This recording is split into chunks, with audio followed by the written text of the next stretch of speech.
Feel very relaxed and comfortable.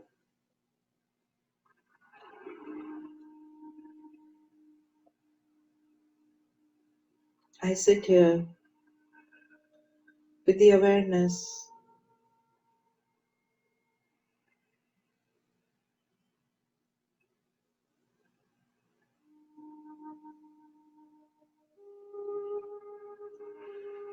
that I am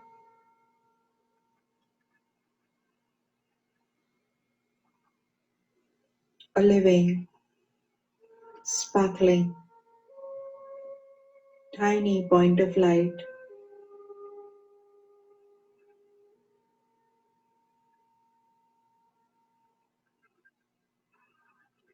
I am a divine being of light.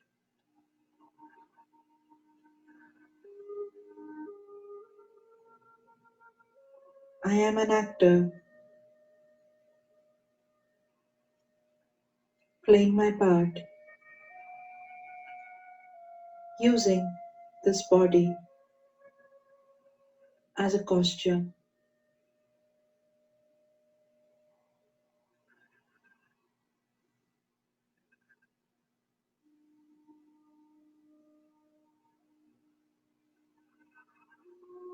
As an actor,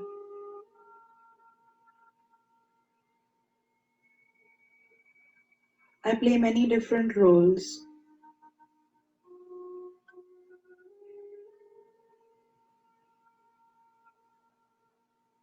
I have been playing many different parts.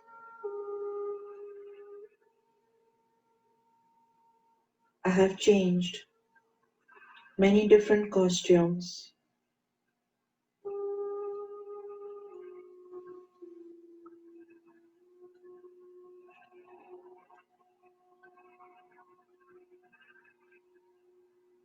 And now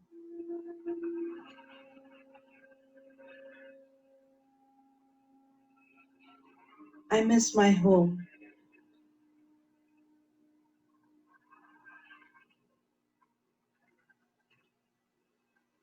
I feel that my power, my battery is getting low.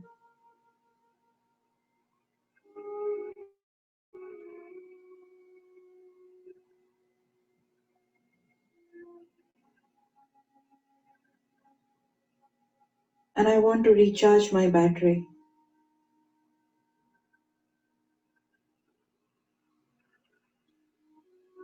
But when I look at everyone around me,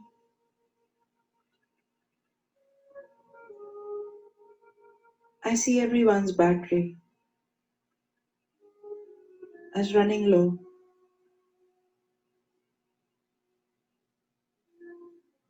Everyone is looking for peace, love, happiness, cooperation, acceptance, safety, security.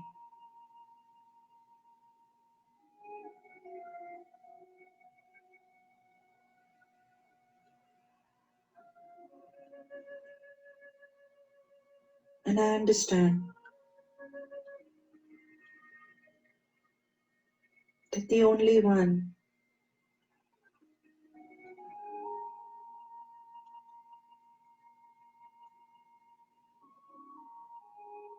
who can give me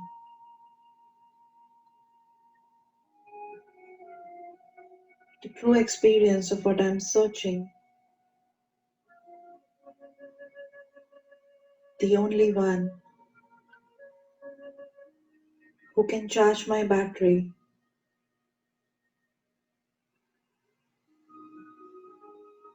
is the Supreme Soul,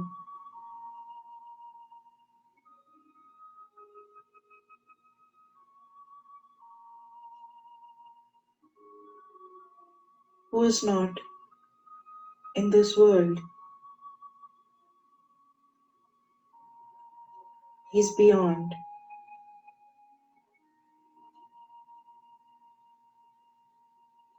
in the land of peace, the land of silence,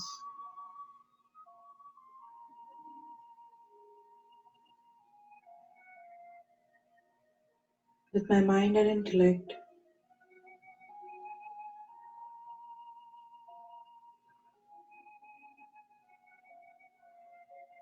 with my thoughts, I travel beyond this physical world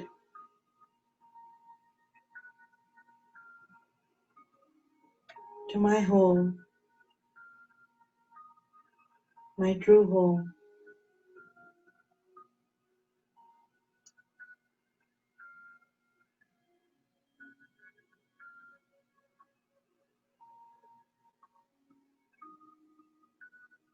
I have reached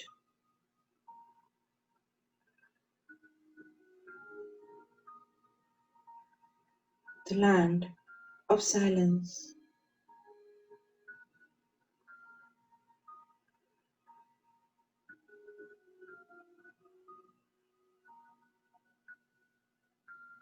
and in my home,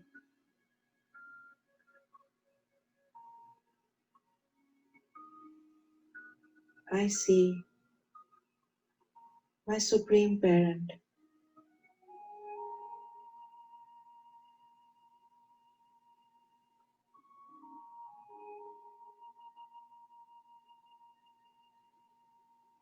God, who I have known as the highest on high,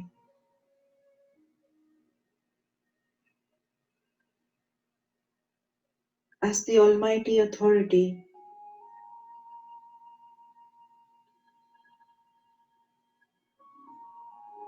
as truth,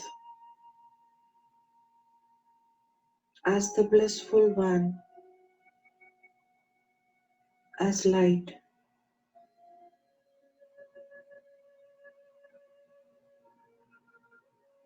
I'm meeting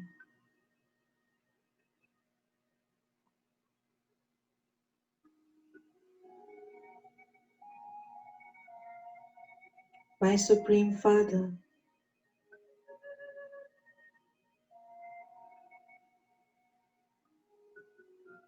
This is a special meeting of I, the soul, with my Supreme Parent.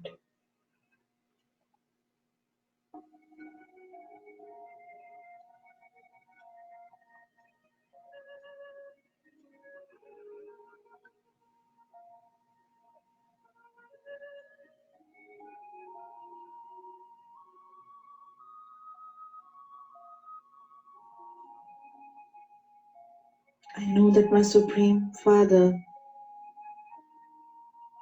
loves me.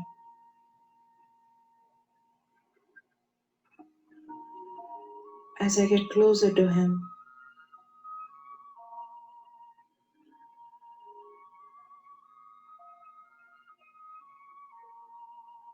the rays emanating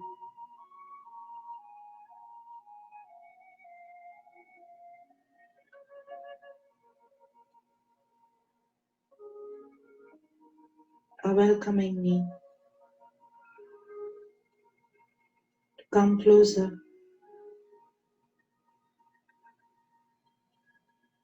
I am now in the company of God.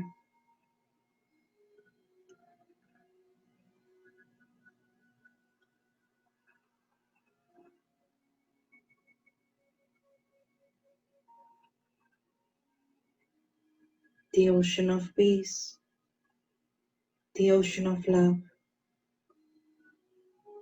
ever pure, ever blissful,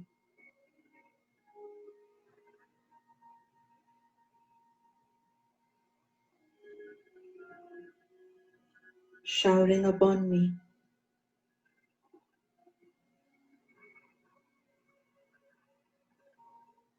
His qualities,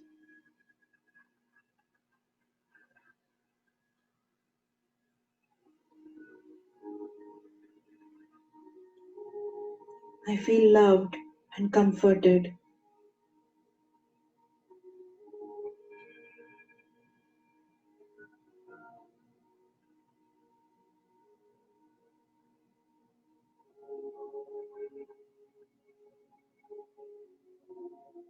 I know I can come to you anytime.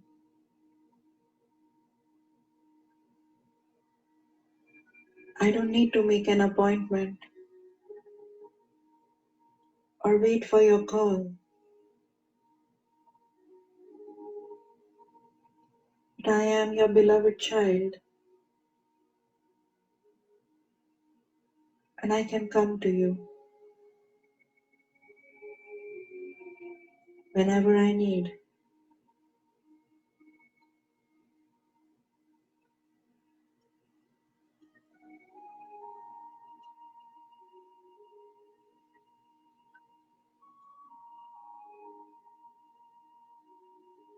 I am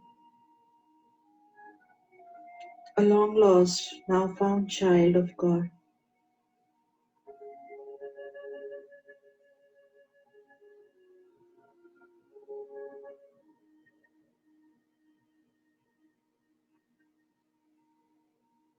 With this awareness, I come back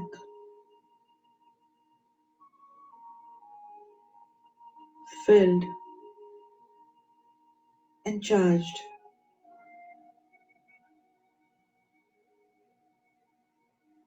to continue to play my part.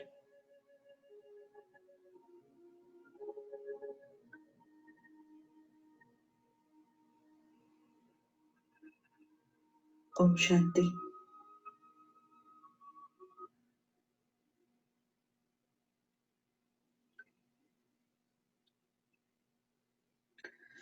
Om Shanti.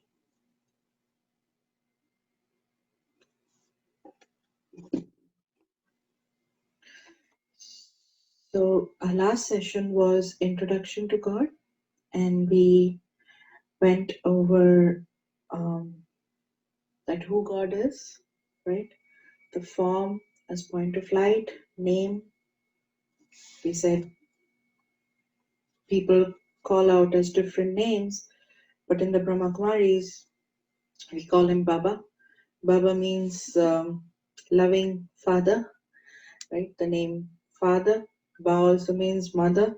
So God as a father and mother. The name Shiv. Shiv means benefactor, the one who brings benefit all the time to everyone. So we know that God doesn't have favorites. Do you think God has favorites? Do you think God has favorites? Because I remember him more, I'll be more of his favorite. Or I offer him like 100 coconuts. I'll go to the temple, offer 100 coconuts, and I become his favorite.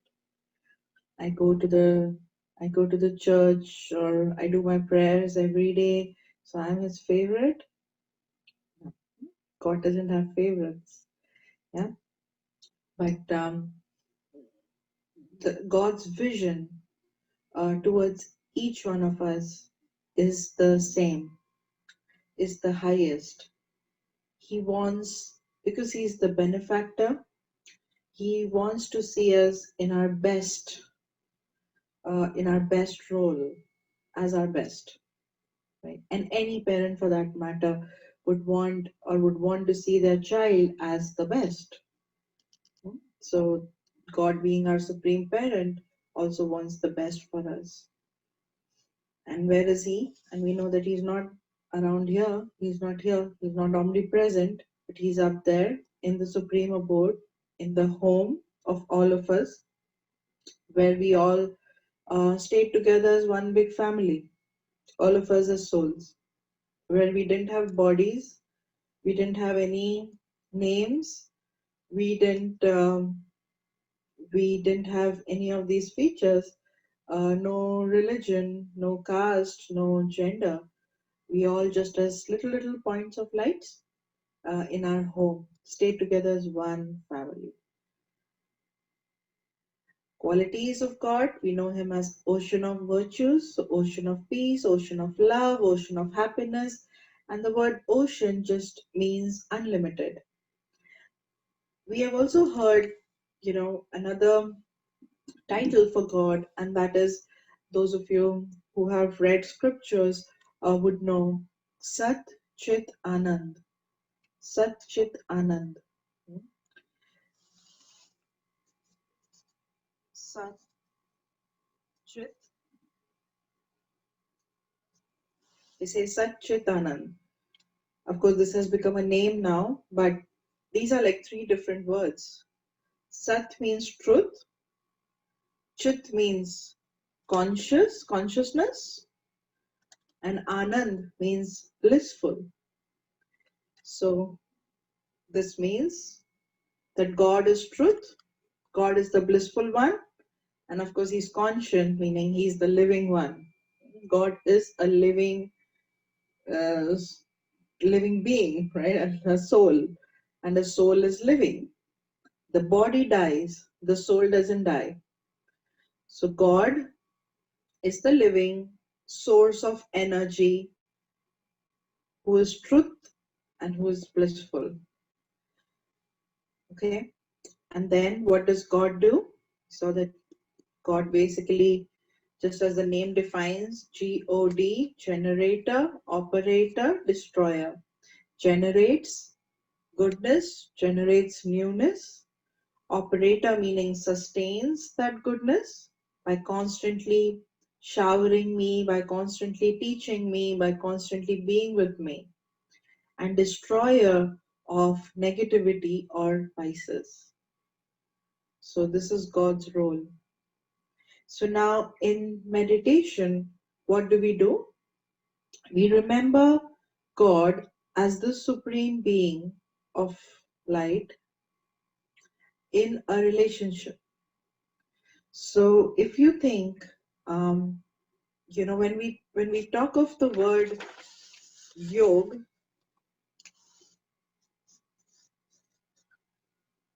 it is derived, yoga basically now, but it is derived from the word yog, which means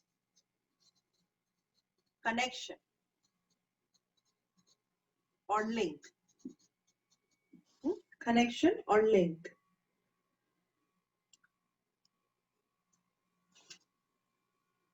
So in the Brahma Kumaris, we say Raj Yoga, but it's not any physical yoga, but it is my connection or link to my true self and to the supreme source of energy. Now tell me this, throughout your day, who are the people that you remember? Throughout the day, who are the people you remember? Your friends, your relatives, your family, maybe your boss, your parents, right?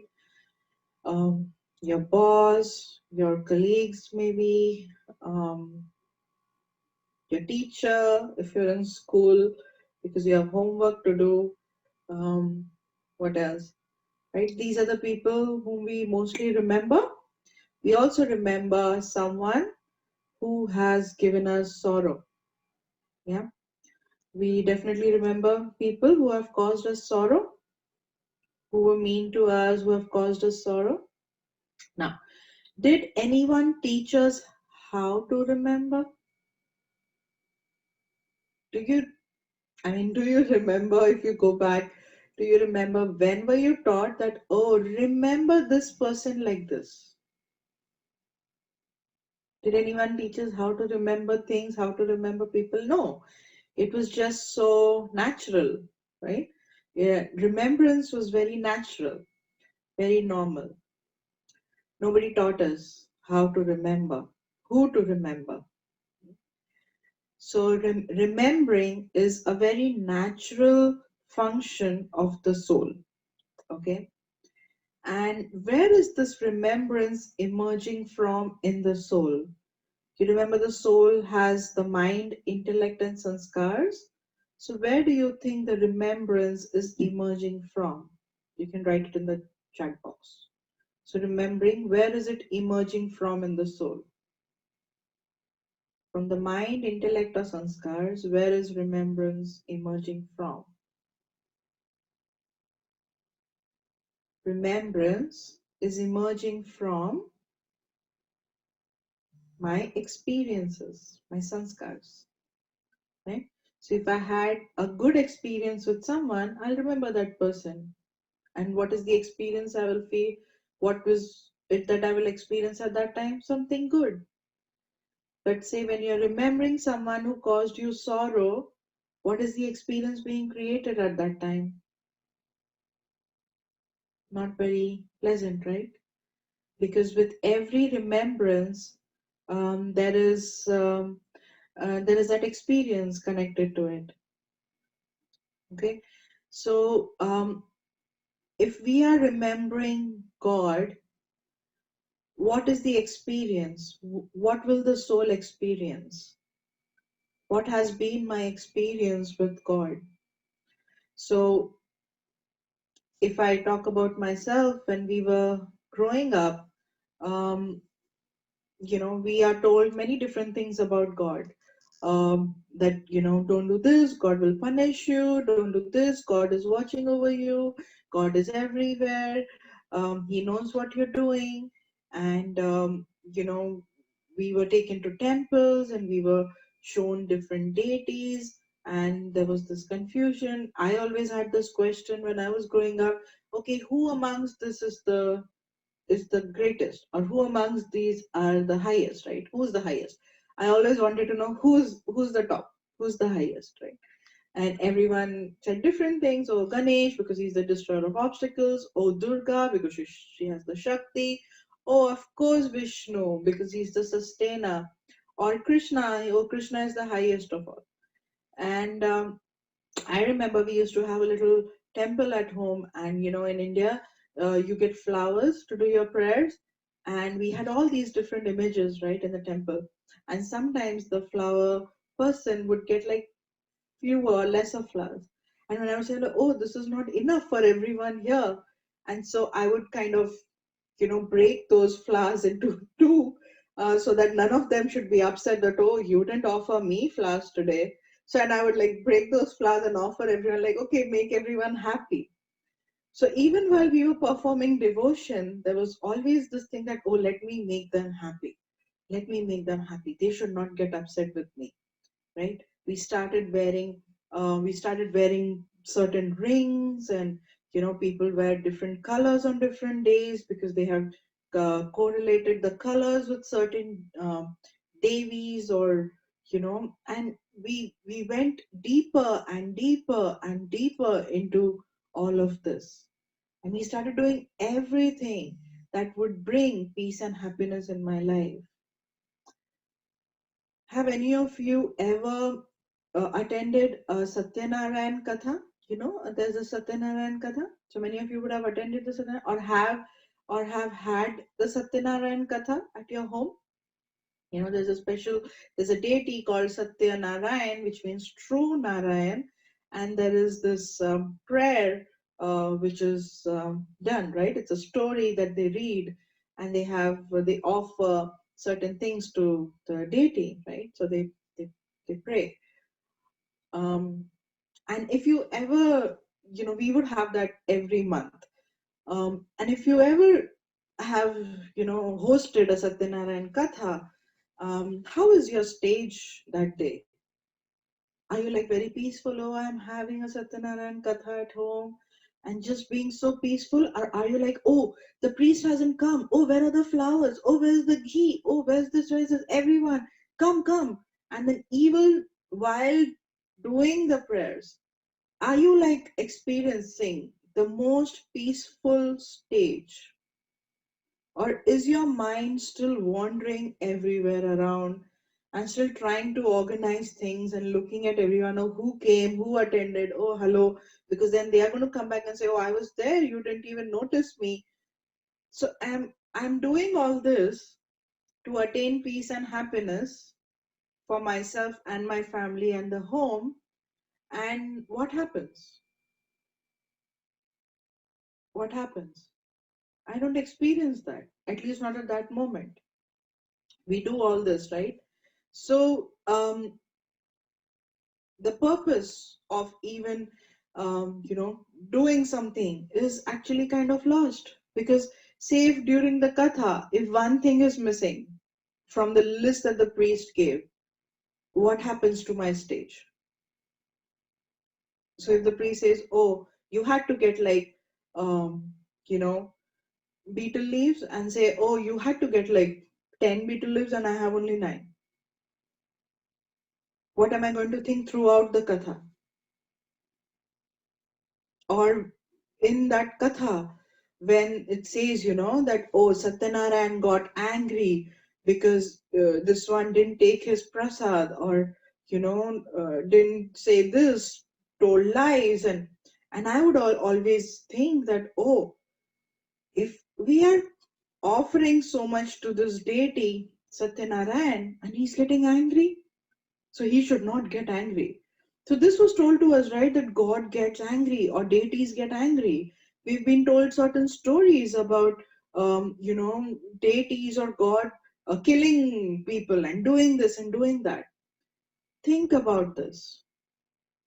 God, the highest on high, being ever loveful. We say in the prayers, "Tumi ho mata, pita tumi ho bandhu, sakha tumi ho." तू ज्ञान का सागर है, तू प्यार का सागर है, तेरी एक बूंद के प्यासे हम. That you are the ocean of love and we thirst for that one drop from you. So someone who is the ocean of love, someone who is Satchit Anand, the truthful one, the blissful one, can that soul ever, ever experience sorrow or worry? Can that soul ever get angry? Can that soul ever punish anybody else? No, no. So God does not punish. When I understood this one thing, that God does not punish, and God, uh, I don't have to be afraid of Him, it was like the best. And the third, that I have access to God anytime I want. I don't have to wait for the temple to open. I don't have to wait for the priest to be there to offer my prayers. I don't have to wait for a particular time, because God is accessible to me, personally, to me. And I can access that supreme power, the supreme source of energy, any time, anywhere. What do I have to do? Just remember. Just remember. I don't have to sit and sit in a certain way, yoga, sit in sadhana and chant something. No, I just have to remember. Just as I remember all these different relationships in my this life. Just remember. And that's why the introduction to God, if I want to remember someone, I should know what the person does. I should know what am I, because somewhere down the line we've become a little selfish now. We want to know what this person is going to give me if I really have to make effort and even remember this person. So that's why we know that God is the one who charges the soul. There is no other way of charging. There is no other way of charging. It's like there is no other way of charging a laptop. You have to connect it to the power source. You can have wireless chargers, but the wireless charger still has to be charged. There is only one way to charge the soul, which is like a battery, and that is connecting to the source of energy supply. And that source is the Supreme Soul. That is the only source. There is no other way that the soul can be more virtuous or be free from worry and be free from stress and progress. Um, there is no other way. The only way is when the purity in the soul increases, the soul automatically starts experiencing everything around it as abundant or as beautiful or as virtuous. Okay, so remembering God. Now, how do we remember Him? So we can remember based on couple of things, right? How do we remember people? So again, as we discussed, we remember people based on our relationships, right? So, so there is remembrance based on relationships. What are the different relationships I can experience with God? Any and every relationship. I can make God as my mother, experience the relationship of father, experience the relationship of a friend, experience the relationship of my eldest son or eldest child, actually, son or daughter, eldest child, experience the relationship of a mother in law, experience the relationship of a father in law, experience the relationship of a sister, brother, whatever relationship I want to experience. What happens when I experience that relationship? So, what happens when you think of your mother? Think of your physical mother of this birth. What are you feeling? You feel love? What else are you feeling? Based on your last conversation with her, based on based on what she did for you, we will experience all those, right? So, what happens is I, the soul, am I'm thinking or remembering another soul. There is an invisible connection, the connection based on thoughts. And what happens in this invisible connection is that there's a flow of energy.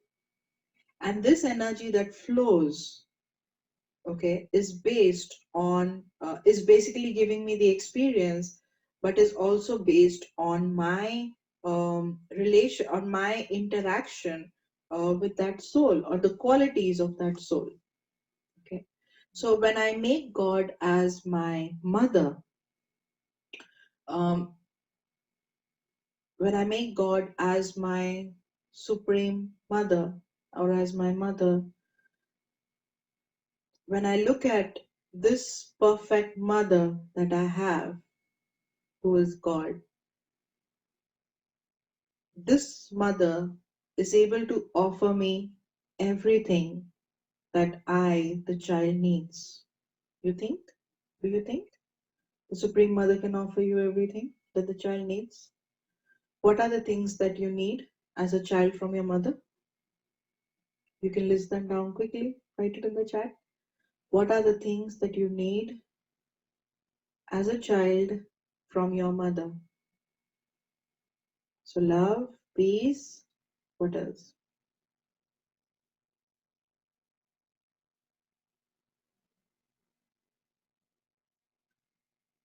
Come on.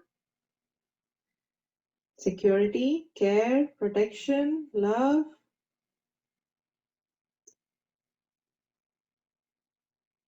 belonging, knowledge,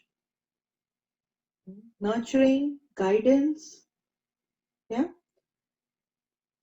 So, these are some of the protection.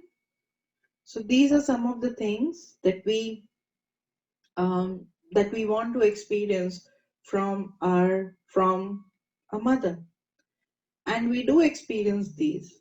But with this, do we get like extra 1 plus 1 free? Like, do we get something extra too, like possessiveness? Do we also get insecurity sometimes with security? Do we also get something like overprotective? Do we also get something like little bit of bossiness, like, oh, I'm your mother, just follow, just do what I'm saying? Do we also get sometimes something like mood swings? Yeah.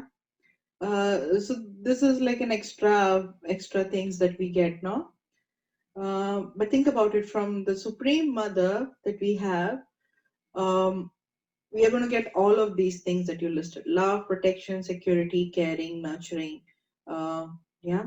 And I'm not going to get the other things, which is like overpowering, overprotection, mood swings. Yeah, of course. God doesn't have any mood swings. So I'm not going to get all of those. So isn't God like the perfect mother?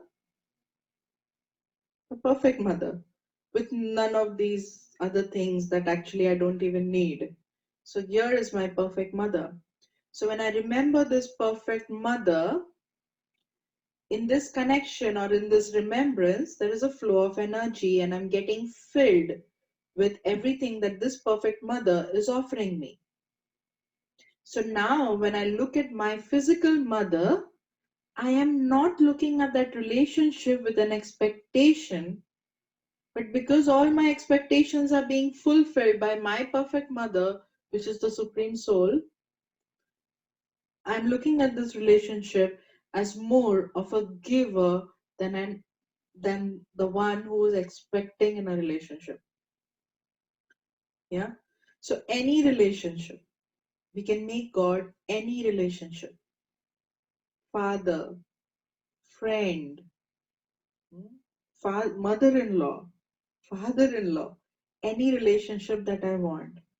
I can experience that with in its perfection with God. And when I come in my physical relationships, what happens is my dynamics changes, because now I have experienced the best from the Supreme Soul or my Supreme relationship. So now in this relationship, I'm not even expecting anything, but I'm living, and I'm able to give you more of those virtues, because now I am full of those virtues because I got it from my Supreme relationship. Are you understanding? Are you understanding? This is how the dynamics of relationships change with the practice of meditation or Raj Yoga. How many times we love our parents, right? But how many times we also have looked at their weaknesses? We have, right? And because I have looked at their weakness, um, I'm not able to receive 100% and even give 100%. But here, when I look at my supreme parent, perfect being, I'm able to exchange that the perfect qualities in a relationship from my supreme parent. Okay, so this is how remembering God in relationships empower us or help us to handle relationships in our life. Like, I'll give you an example. When I was working, and when we work, most of the times, who are we thinking of is our boss. Our boss could be very nice or could be like really very demanding, and many a times it's like, oh, my boss, my boss. And I remember there was this, everyone around said, oh, boss, my boss. And I would always say that, oh, I have only one boss. I have only one boss. I'm answerable to only one boss, and that is Baba. So Baba is my boss. How is God as a boss? Experience it. It'll be fun. When I think of God as my boss and I have that relationship, so when I used to go to work, I would just take a minute, sit there as I would turn on my computer, and I would say, okay, Baba, come, let's do this together. And you are my boss. As long as at the end of the day, I'm answerable to you, as long as I've done everything, to my best capability, to my best capacity, following, your directions, and, you know, in the awareness of being virtuous or as your child, I'm representing you here, or, I'm here uh, as your child. So when I would perform my actions, it would totally be different, and my relationship or my interaction with, the and I was directly reporting to the CEO, but it was totally different. It was, he would give me that respect. And everyone would be like, oh, how is she just came and how did she climb the ladder so fast? Or how is she even getting all of that? Because I didn't treat him. I was not afraid of that person being my boss, but I was answerable to him, to God. So this is how the dynamics of relationships change. Okay. Um, the next thing is we remember people based on their qualities, right? So we remember people based on their qualities. So I can remember God based on his qualities.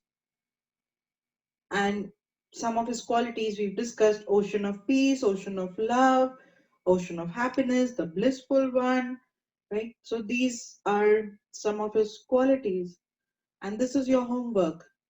Make a list of the different qualities of God, of what you know him or what you heard. Ocean of knowledge, the knowledgeful one, the Patit Pavan, the purifier. Um, so there are different qualities. Okay, so experiencing different qualities. So remembering God based on the qualities. And the third is based on the task or role. So we remember people based on their roles. Yeah, these are the different people that we remember based on relationships. Their qualities, like you meet someone and you start, oh, they had such a good quality. They have, so based on their qualities or based on their role. So now we know. And of course, the fourth category is people who have caused us sorrow, but now I know that God doesn't cause me sorrow. So I don't need to remember him in that way that, oh, you are the one who gave me sorrow. Because of you, I'm not progressing. Because of you, right? So we blame God for everything. So um, that's not what he does, right? So these are the three ways we remember anyone. And these are the three ways that we can remember God and experience his qualities. And we become like God. We become like. So we say, as is the father, so is the child. So when I keep this awareness, and this is your practice awareness, throughout the day, just keep thinking, I am a child of God. That's it. Just keep remembering this. I am a child of God. I am a beloved child of God. I am a lovely child of God. I am a peaceful child of God. So you can create this awareness throughout the day. Just keep remembering this throughout the day. Do it till we meet next Sunday. Can you all do this? And then next Sunday, maybe you can share what was your experience like. Anything you do, just keep reminding yourself this: I am a child of God. I'm a loving child, lovely child, peaceful child, happy child, content child, whatever virtue you want to use, but this is who I am. And see, how are your interactions? Because as is the father, so is the child. When I remind myself that I am a child of God, automatically I will remember him and automatically I will do the right thing. I can't get angry then. Do you think I can get angry? I say I'm a child of God and oh, I'm getting angry. Do you think I can ever get arrogant? Oh, because I am God's child. You are not God's child. No, being God's child, I have that knowledge that oh, each one of us is special and unique and each one of us is God's child. So that mutual respect will come. You know? So just practice this till next Sunday. Very simple. I am God's child. Okay. And then, of course, remembrance based on role, what is God doing. So today, we are going to take this a little further and understand karma. So we know that God doesn't harm us, and God is not causing me sorrow and all that. So who is doing all this? We do have sorrow. So now that we are so um, you know, because of the coronavirus, people are so afraid. So is it that I'm afraid because of the virus? Is it the virus? Blaming the virus? Coronavirus caused this. Coronavirus gave me all the stress. Coronavirus is doing this. It's the virus? Raise your hand if it's the virus. Are you stressed because of the virus? No? Are you stressed? Is anyone stressed? No? Oh, great. Okay, great. You're not stressed. But people who are stressed or who are feeling a certain way, um, we blame, oh, this is because of the virus. But remember that an external trigger is triggering something inside of me. Okay, the virus is just a trigger. It is triggering the fear inside of me, and the fear is coming out in my actions and my behavior. Where is it coming out from? It's coming out from me. The response of everyone towards this virus is different, right? Because again, it's a trigger. So each one will react or respond to it differently. So always remember, when someone says something to me, behaves a certain way with me, or anything like a virus or a flu or anything, any trigger outside, and remember, all triggers are outside. Any trigger outside is always pushing some button in the soul, and my reaction or my response is coming from here, from nowhere else. It's coming from here. So then I have to go within and check that, acha, what did this trigger in me? And if I am reacting this way, that means that this weakness is in me. Okay. And if this weakness is in me, how do I change it? What do I need to change this weakness? Have you, maybe someone would have experienced this, like, you go shopping and you get this wonderful dress that you like, and you tried it and you loved it and you thought that, oh, it just looks so nice on you, and you wear it to a party, and you wear this dress or a sari or whatever to this party, and you enter this party feeling very confident, and right then someone tells you something about the dress which you had not noticed, that, oh, it is torn from here. What happens to all that confidence? What happens to all that feeling of happiness and confident and everything? Is it just dependent on that dress? Was it just dependent on someone giving me an appreciation that, oh, you look good? And if someone says, oh, this doesn't suit you and you don't look good, what happens?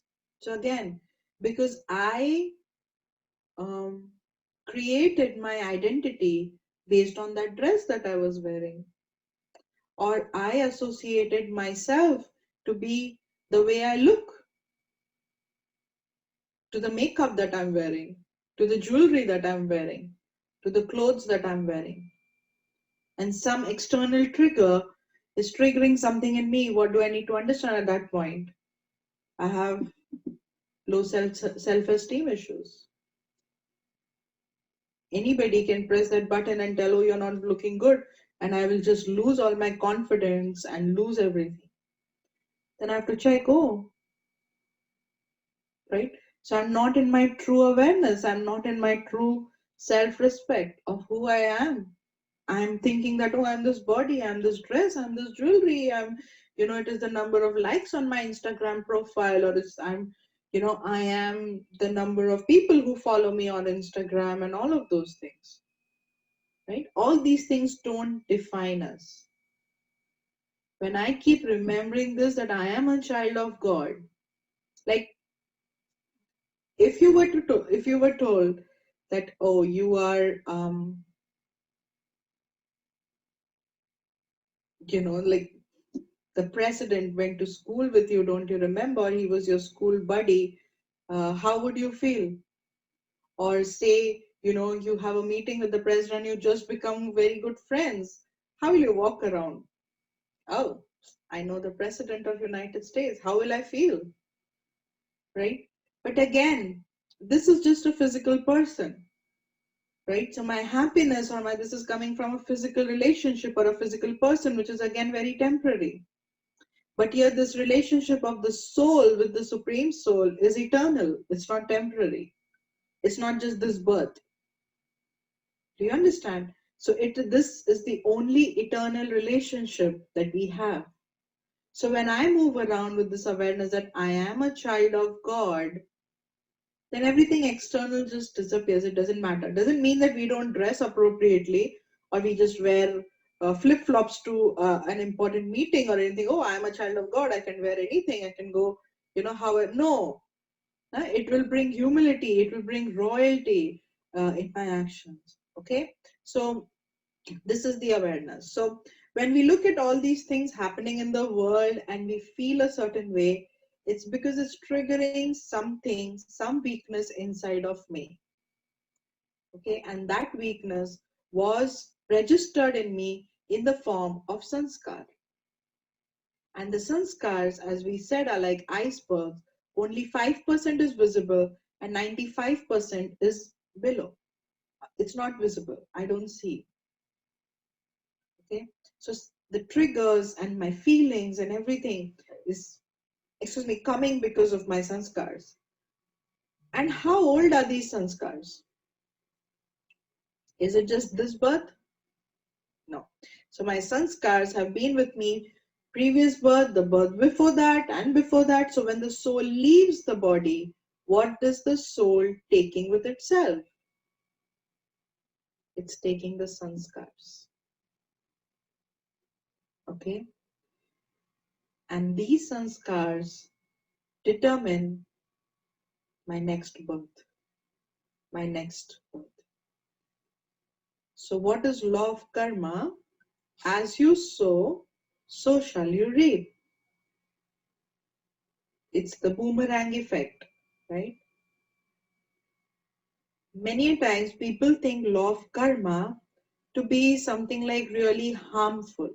Like when we do something, when something bad happens in our life, we say what to do, it's my karma, it's coming back to me. But when something good happens in our life, do we say, oh, it's my karma and it's coming back to me? No. So do you think, oh, the sanskars in the soul are only bad? No, we have mixed. है ना? So everything is there in the soul, and every action of ours will give a certain fruit, will give a certain result. Okay? So karma,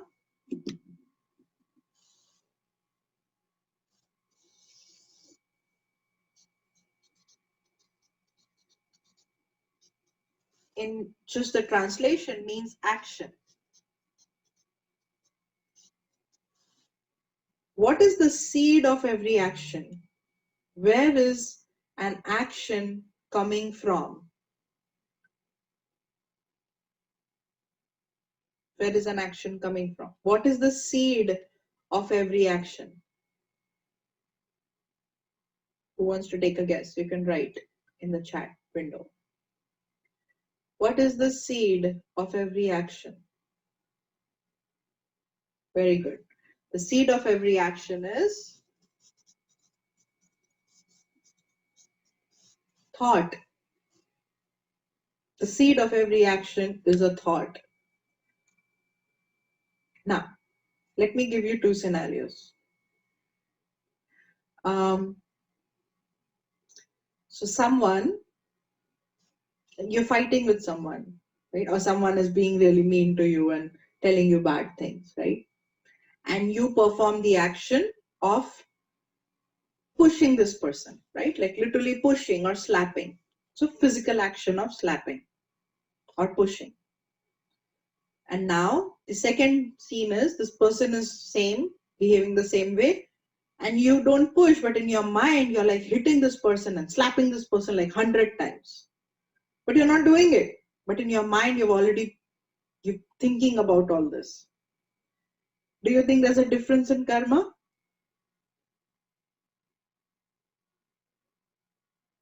One is in the mind, one is in physical action. What do you think? Do you think the action was performed?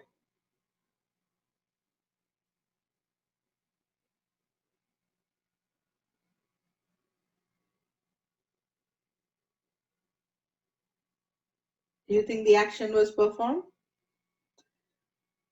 Remember, the action was performed even in my mind.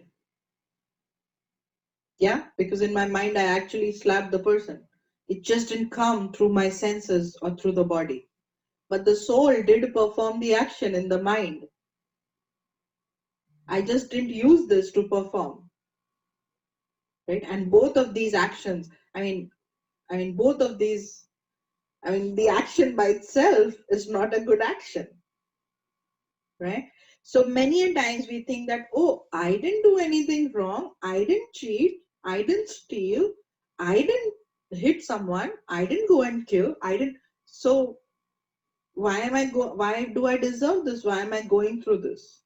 Number one, I don't remember. So if this is my present birth, I don't remember what I did here, what I did here, what I did here. I don't remember. But the soul has been carrying the sanskars, right? It's just that I don't remember. So I've been carrying these sanskars or carrying this karmic account with me. Okay? So what does that mean? What does that mean? When we look at a child being born in this birth, say, right?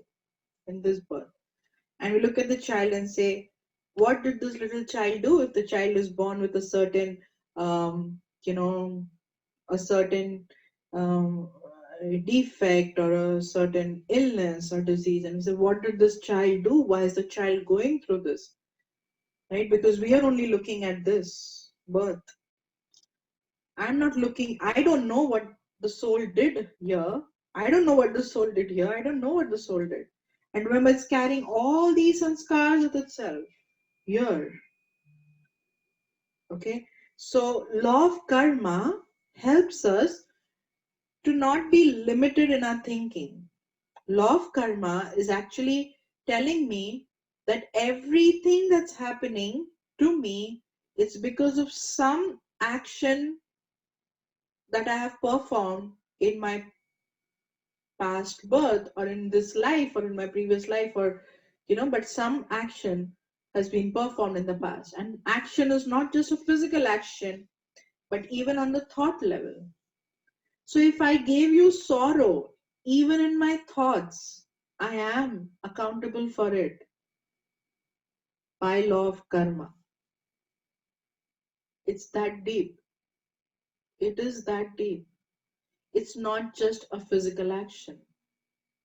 It's also the intention behind that action.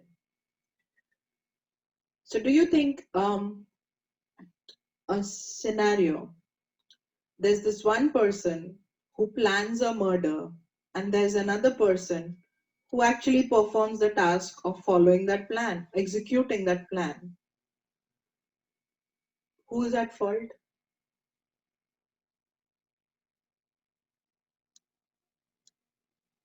Who is at fault?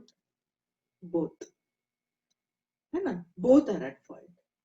Yeah, maybe in the court of law, the punishment will be different. Maybe, I don't know. But both are at fault. So the executor didn't go and actually kill, but the executor planned everything. So in the thoughts, actually it happened. And the person who went and actually performed the action didn't plan too much, just went and executed it.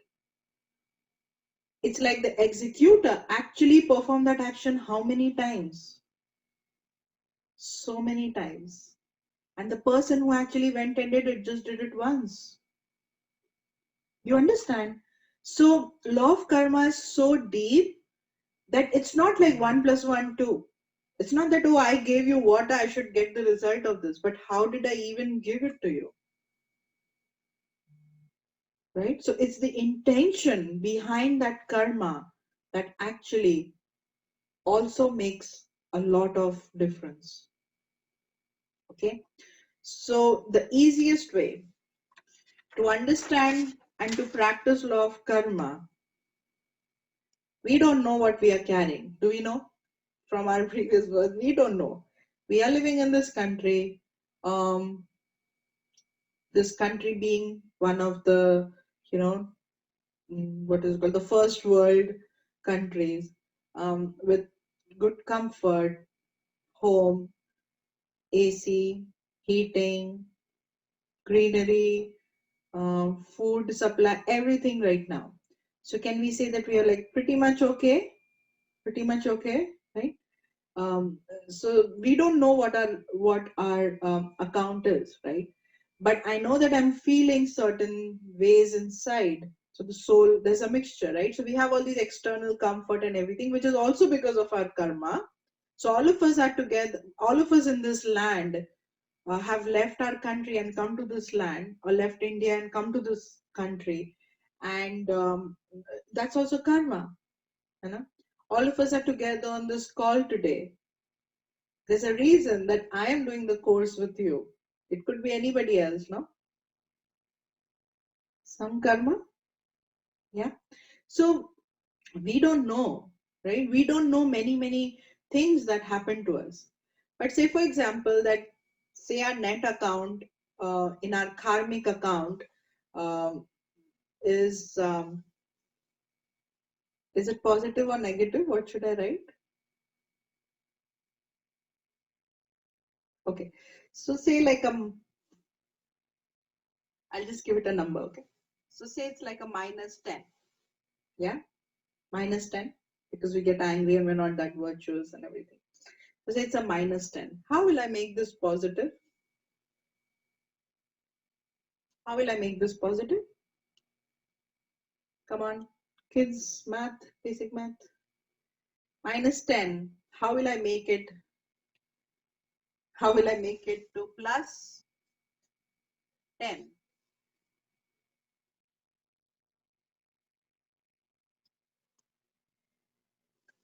So I keep adding, right? I keep adding. So I keep adding. When I keep adding, this automatically becomes this.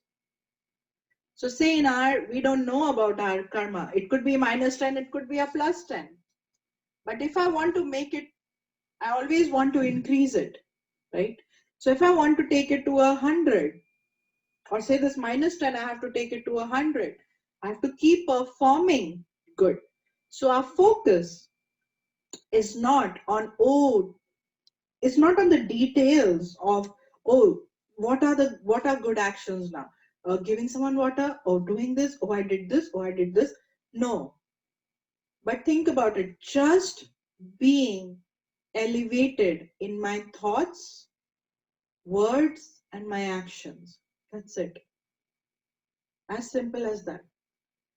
If I'm elevated in my thoughts, words, and actions, I'm accumulating. And how will I become elevated in my thoughts, words, and actions? How will I become elevated in my thought, word, and action? By practicing an awareness. Okay? By empowering the soul to always keep performing good actions. So if someone gossips something to you or tells you something about some third person, instead of taking into the cha and what, oh and what, you know, getting into the details of, oh, why did they do this, what did they do, oh, okay, then usually we get into those stories, right? We just entertainment, what to do, oh, I'm just asking questions. I'm just asking questions. Okay, do I need to know all those details? Do I actually need to know those details? Not really, right? So just being more aware of what do I need, what does the soul need, is this information going to help me in any way, you know? So just asking these simple questions, just excuse me, just looking at these simple, routine in my life. So say I'm making breakfast for the family. I make breakfast with this feeling that, I have to do everything and I only have to do, nobody helps me, and see, everyone is sleeping and I have to wake up and still do this. And now that the kids are home, they're demanding so much and I still have to do this for them because I'm the mother. And yes, of course, the mothers have to sacrifice. And yes, I have to do this. And I keep on making breakfast versus I'm making breakfast out of pure love. They are waking up, not waking up, but I'm making it because I want to make it. Is there a difference in the karma? Is there a difference in the result of that karma? There is, right? So there is. So the energy with which I am performing that action creates a lot of impact on the result of that action. Okay, so just look at the intention of action, and the intention is nothing but my feeling towards that person, my feeling towards performing that action. Am I doing it out of force? Am I doing it or feeling, pressured or obliged, or feeling helpless, or what am I feeling when I'm doing this? Yeah, so the attainment is will be different. So that's law of karma. And I remember someone had asked this question on the first or the second day, that how is COVID-19 related to karma? Um, Remember, there is my personal karma, and there is also something like a cumulative karma. Okay. So as I am as I'm changing my account from a -10 to +10, I'm kind of settling my karma, but in a positive way, right? I could also be performing minus minus, and this -10 could still be going to a -20 or a -30 or a -40. Right? So there is something called settling karma. So let me give you a story.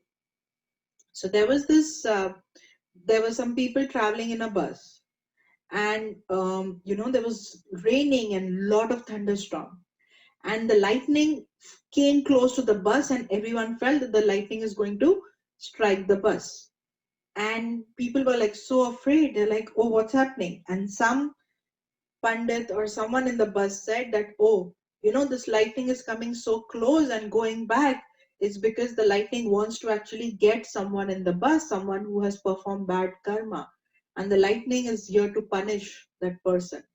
So they all said, okay, why should we suffer because of this one person? So let's get out of the bus.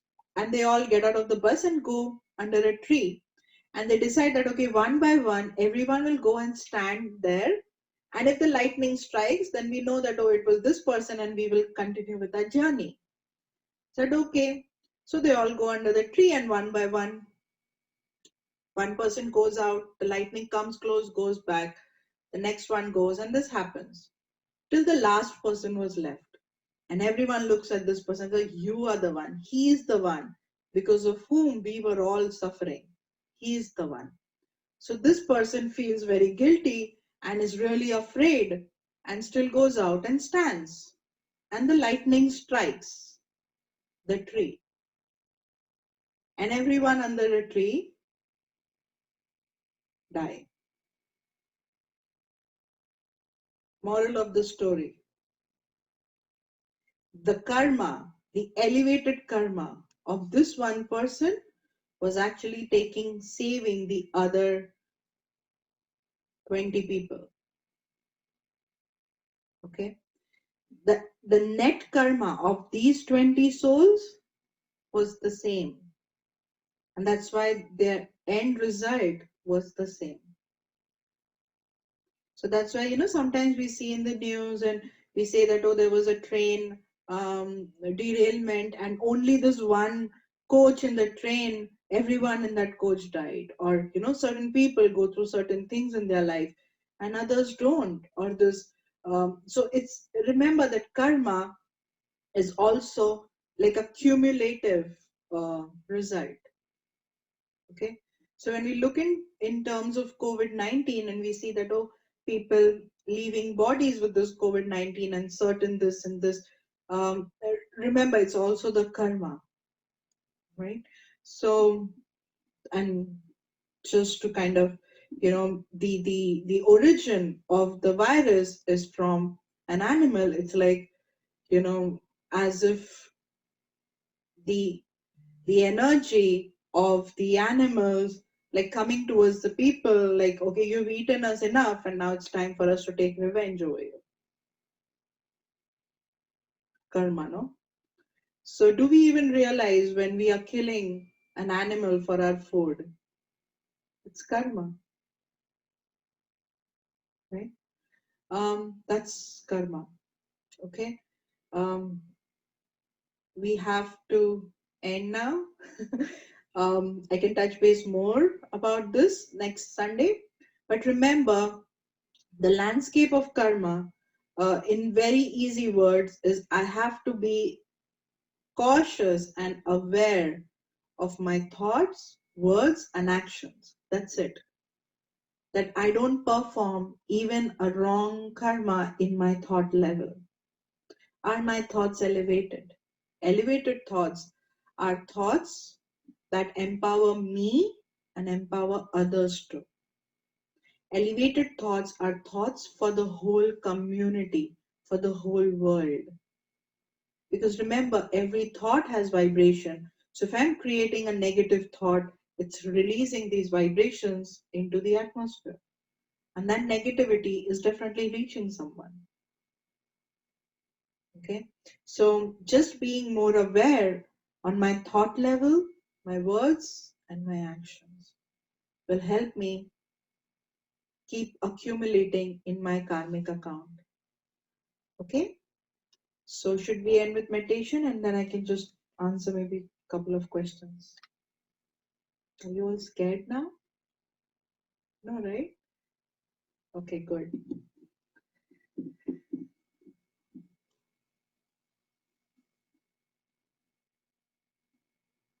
Today I learned the law of karma. I, the soul, I have been a traveler in this world.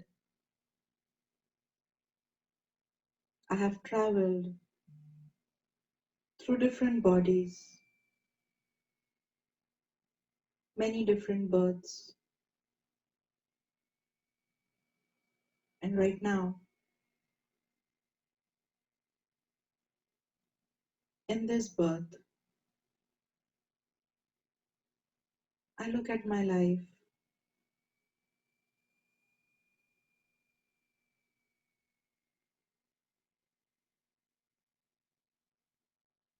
in this present moment.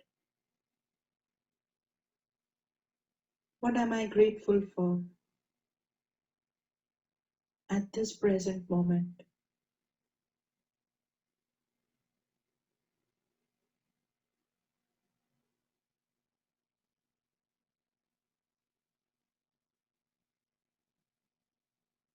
I know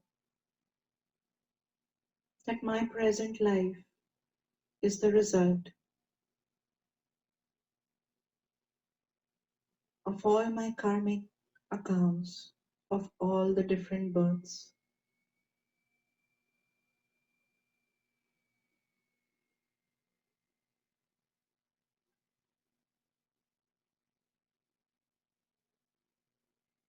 But these are actions that I have performed.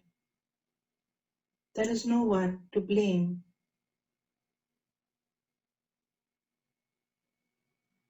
I take the responsibility for my actions of all my births. And I now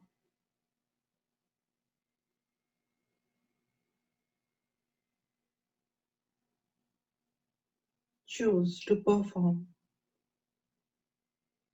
elevated actions in my thoughts, through my words, and through my actions.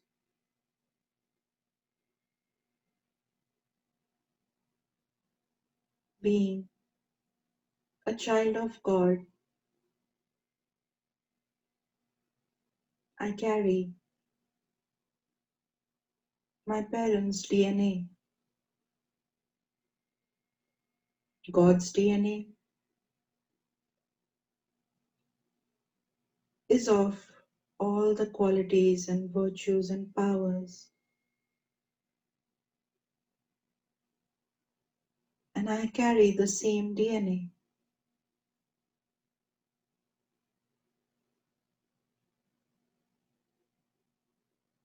So let me choose to be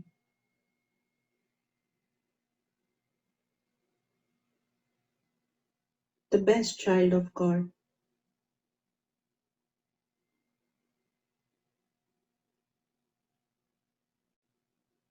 Look at your day to day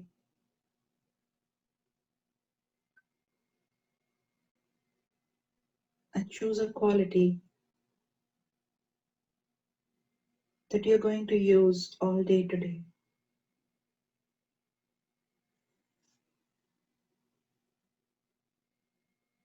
And I'm receiving this quality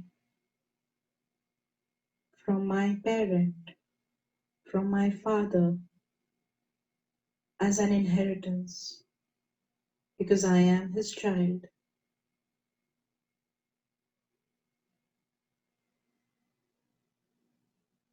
And see yourself using this quality all day today.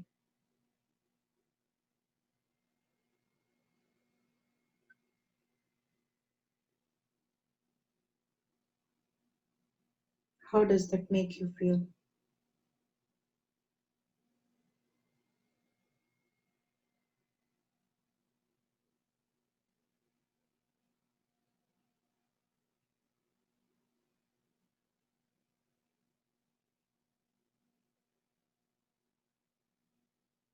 Om Shanti.